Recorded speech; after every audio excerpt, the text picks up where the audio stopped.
Hai guys, kembali lagi dengan Joseph di sini. Kali ini kita akan review sebuah smartphone dari Poco, yaitu adalah Poco F5. Seperti apa detail reviewnya? Pastikan nonton sampai habis ya guys. Tapi sebelum itu jangan lupa klik tombol subscribe, aktifkan loncengnya, juga jangan lupa follow sosial media review gadget ya guys. Jadi mari kita lakukan review dari Poco F5 ini ya guys. Mari kita bahas detail review dari HP ini. Aspek pertama yang akan kita bahas dari sisi performance-nya, di mana performance dari HP yang ditenagai oleh chipset Snapdragon 7 Plus Gen 2 ini sudah sangat bagus banget di kelas harganya ini, sudah nggak ada lawan guys. Untuk HP Android di kelas harganya itu nggak ada lawan guys, ini memang top, marko top lah untuk performance-nya itu gujah banget buat Poco.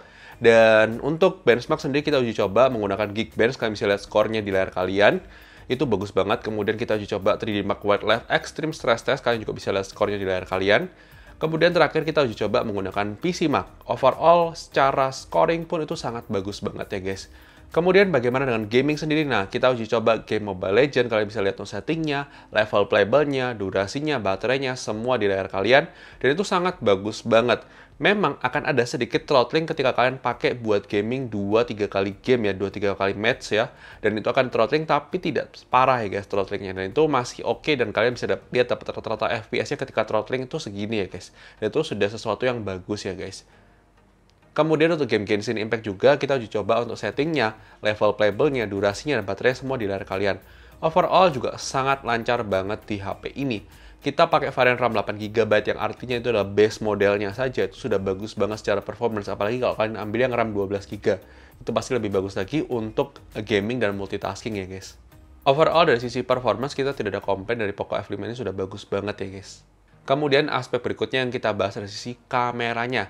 Nah, di sini kualitas kamera 64 megapiksel sama OIS-nya itu sebenarnya ketika dalam kondisi cahaya yang cukup itu termasuk bagus. Memang bukan yang terbaik di kelas harganya, tapi sudah termasuk bagus.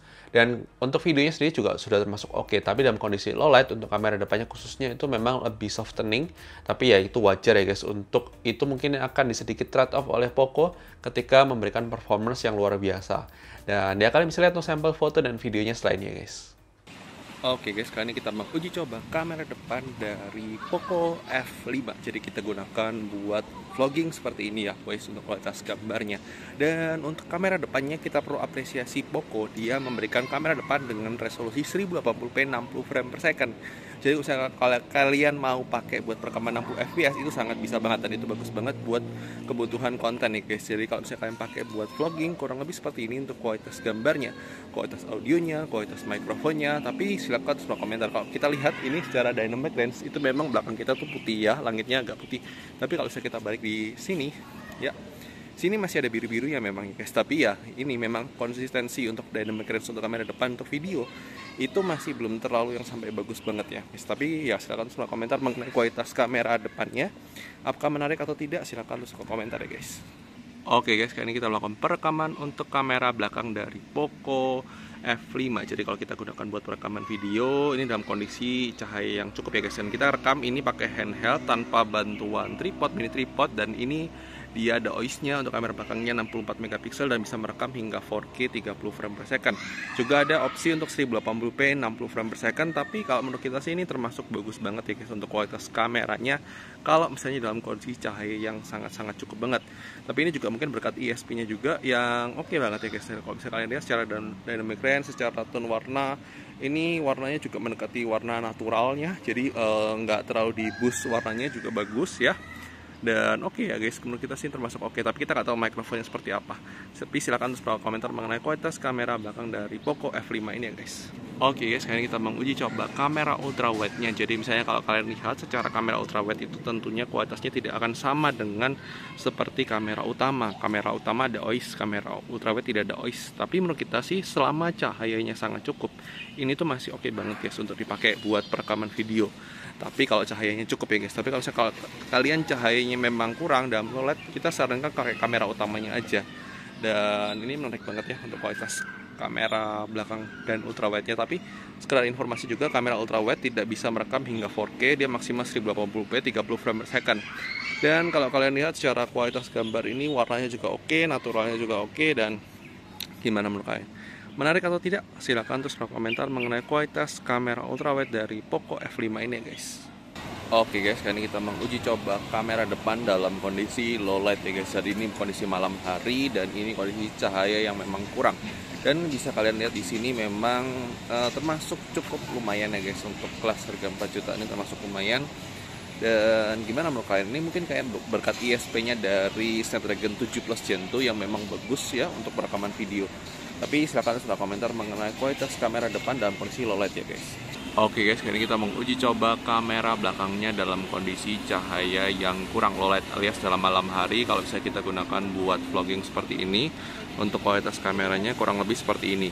Dan kira-kira menurut kalian bagus atau tidak, silahkan tulis komentar. Kalau menurut kita sih ini termasuk ya masih cukup oke lah guys. Untuk kelas harganya 4 jutaan termasuk ya cukup lumayan. Ini mungkin karena berkat ISP-nya juga. Dan ini kita pegang handheld tanpa bantuan tripod, mini tripod. Menurut kalian gimana? Apakah oke atau tidak oke? Silahkan tulis komentar ya guys. Oke guys, kali ini kita uji coba untuk kamera ultrawide-nya juga dalam kondisi low light. Jadi kalau misalnya kalian lihat, memang secara kualitas, secara penangkapan gambar pun nggak terlalu yang gimana-gimana ya guys dibandingkan kamera utamanya. Kamera utamanya sendiri sudah agak sedikit kesusahan untuk mendetailkan gambar, apalagi kamera ultrawide-nya. Kalian bisa lihat kalau kena lampu-lampu seperti ini, itu ya kadang masih oke, kadang masih udah nggak oke, nggak stabil ya guys. Tapi ya silahkan tulis komentar mengenai kualitas kamera ultrawide-nya dalam kondisi low light ya guys.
Kemudian kualitas layar Flow AMOLED yang disebut Poco dengan resolusi Full HD Plus 120Hz-nya itu sudah sangat bagus banget ya guys.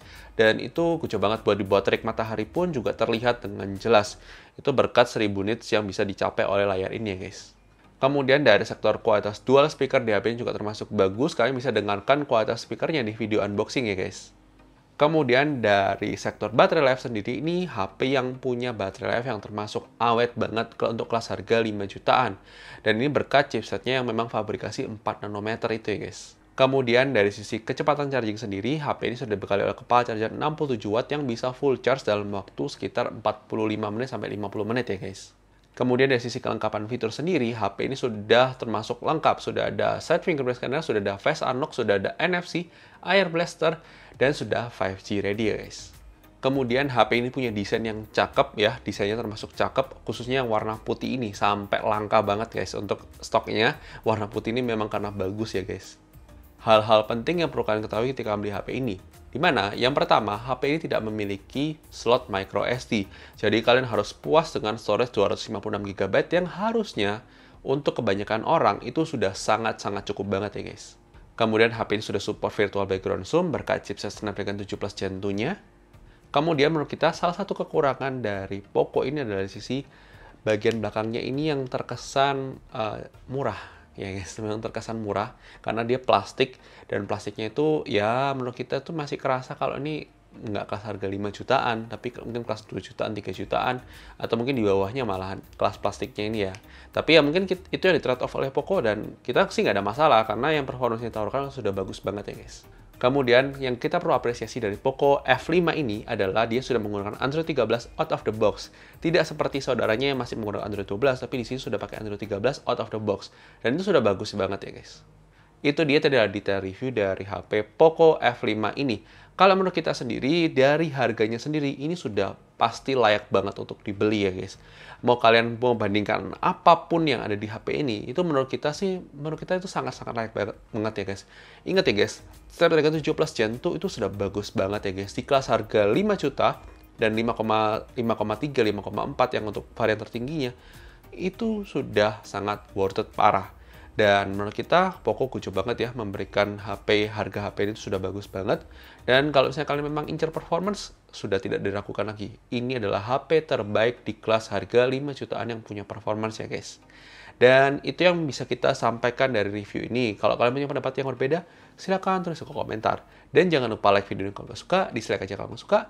Dan sampai ketemu di video selanjutnya guys. Oke guys, bye-bye.